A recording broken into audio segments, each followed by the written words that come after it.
Hello guys, welcome back to my channel. It's me Arbada and you're watching my channel. So today's in this video we are going to cover our chapter poem which is The Road Not Taken from the book Beehive of Class 9th. और हाँ, अगर आपने मेरी पिछली videos देखी हो तो मैंने वहाँ पे जोग्राफी का चैप्टर भी पूरा वन शॉट में क्लियर कराया है, वो भी 30 मिनट्स में. ठीक है, तो अगर आपको जोग्राफी का फर्स्ट चैप्टर देखना है so please go to my channel and watch that video. So let's get started today's video, which is The Road Not Taken. Okay, so firstly we are discuss about the poet of Road Not Taken. So the poets of Road Not Taken is Robert Frost. So who was Robert Frost? Robert Frost was American poet. ठीक है, तो Robert Frost कौन थे? वो एक American poet थे जो हमेशा नहीं लिखते थे. मतलब उनका राइटिंग एज अ पैशन या फिर आप अमेच्योर कह सकते हो, एज अ प्रोफेशन नहीं कह सकते. ठीक है ना. तो रॉबर्ट फ्रॉस्ट जो थे वो अमेरिकन पोएट थे जो कि कैसा लिखते थे, वो बहुत कम लिखते थे, लेकिन फिर भी जो भी लिखते थे ना वो लाइफ से जुड़ा हुआ लिखते थे, लाइक अ साइटफुली नैरेटिव लिख के. ठीक है, जिसे हम कह सकते हैं कि हाँ ये हमारी लाइफ में कभी ना कभी तो काम आएगा ही. जैसे उन्होंने अपनी पोएम लिखी था रोड नॉट टेकन, वो रास्ता जो लिया नहीं गया. ठीक है, ओके. ठीक है, तो अगर हम देखें कि रॉबर्ट फ्रॉस्ट को एक नेचर पोएट भी कहते हैं. जैसे विलियम शेक्सपियर को आप लोग जानते होंगे, बहुत बड़े वो पोएट हैं. उन्होंने अपना ऑक्सफोर्ड इंग्लिश डिक्शनरी में उन्होंने 10,000 वर्ड्स दिए थे. ठीक है, तो ऐसे ही हमारे कौन है, रॉबर्ट फ्रॉस्ट हैं. इन्हें नेचर पोएट के नाम से जाना जाता है अमेरिका में एज अ विलियम शेक्सपियर के नाम से. ठीक है, तो विलियम को एज अ, आपने सुना होगा विलियम बहुत ही फेमस नेम होता है ना. तो ज़्यादातर जो ऐसे नेचर पोएट्स होते हैं उन लोग को ज़्यादातर विलियम बोलते हैं.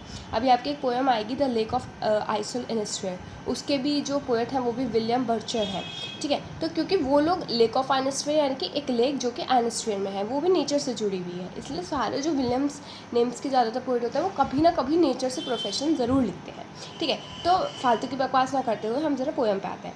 जो पोएम का फर्स्ट स्टेंजा की फर्स्ट लाइन क्या कहती है? Two roads diverge in a yellow would. दो रोड्स जो कि डाइवर्ज हो रही हैं एक येलो वुड में. देखो डाइवर्ज का मीनिंग यहाँ पे है कि जैसे कि आपने कभी कभी देखा होगा कि अगर रास्ते बंद होते हैं तो हमें कह देते हैं ना कि आप लोग बाईपास से निकल जाओ. तो ऐसी एक रास्ता है, उसकी दो रोड्स हैं.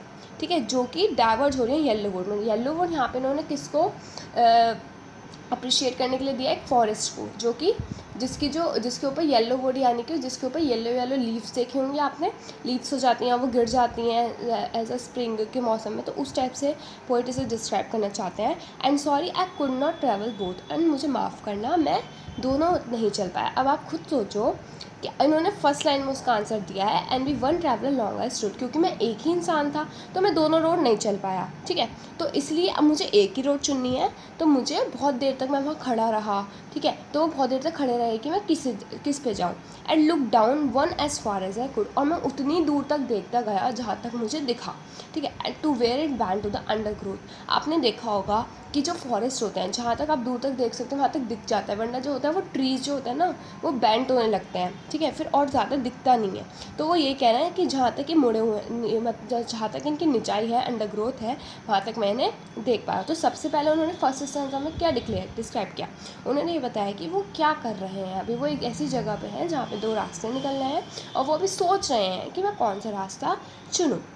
Then took the other just as fair. फिर वो कोई रास्ता लेते हैं जो कि दूसरे वाले से थोड़ा अच्छा होता है. And having perhaps a better claim. अब एक बात बताइए, अगर आपके पास दो चॉइसेस होती हैं, एक है फैसिलिटीज़ और एक है रिसोर्सेज, तो हमेशा आप अपने बेटरमेंट को चुनोगे ना.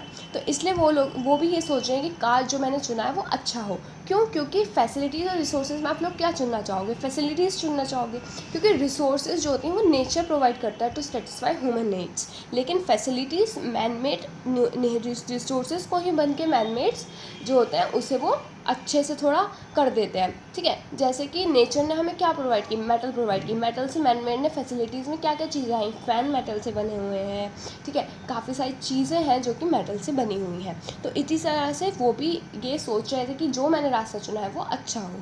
ठीक है, because it was grassy and wanted wear. अब वो उस रोड के बारे में बता रहे हैं जो उन्होंने चुना है. वो कह रहे हैं कि वो जो है वो एज अ डिस्क्राइब कर रहे हैं रोड को कि वो बहुत ही ग्रेसी है, ग्रीन ग्रीन है और पूरी भरी हुई है. वॉन्टेड वे मतलब वो भरी हुई है किससे? लीव से, लीव से नहीं, हाँ सॉरी लीव से.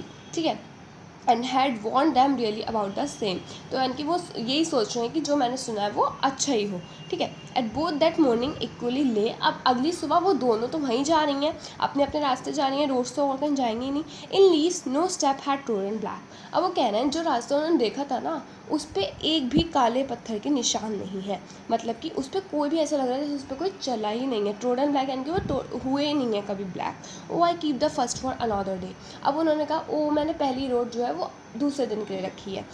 Yet knowing how way Leeds on two way. अब वो सोच रहे हैं कि कहाँ जा रही होगी।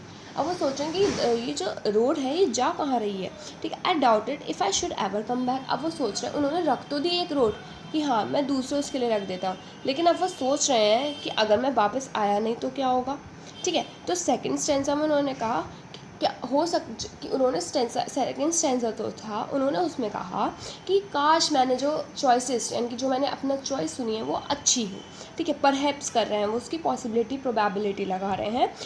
थर्ड वाले में उन्होंने बताया अगर मैं वापस आया नहीं आया तो मैं क्या करूँगा, डाउट करने लग रहे हैं। लास्ट जो स्टेंजा इसमें सुन लीजिए, I shall be telling with the sigh. मैं इसे एक निशानी के तौर पे बता रहा हूँ। समवेयर एजेस एंड एजेस हैं, बहुत साल हो जाते हैं। Two roads diverse in the wood and I took the one less travelled. दो रोड डाइवर्स यानी कि निकल रही थी येलो वुड में, और मैंने वो रोड चुनी जो कम पीपल्स ने ली है, क्योंकि जब एक भी पत्ती ट्रोडन ब्लैक नहीं हुई, एक भी पत्ती ब्लैक नहीं हुई तो वो किसी ने तो उसे चुना ही नहीं होगा। तो and that has made all the differences, और उसी रोड ने उनके सारे डिफरेंसेस बना दिए। जैसे आप लोग कोई भी चॉइसेस लेते हो तो वही आपकी पूरी डिफरेंसेस बना देती है। जैसे आप लोग अब 10th में स्ट्रीम्स लेते हैं बच्चे 11th क्लास के लिए, है ना, तो इसी तरह से वही तो आपकी ज़िंदगी बताती है ना कि आपको कौन से फील्ड में जाना है। तो इसलिए make sure choices perhaps having better claim. Okay, so thank you for watching my video. Please subscribe to my channel and like my video, and if you like, please comment in comment section. Thanks for watching.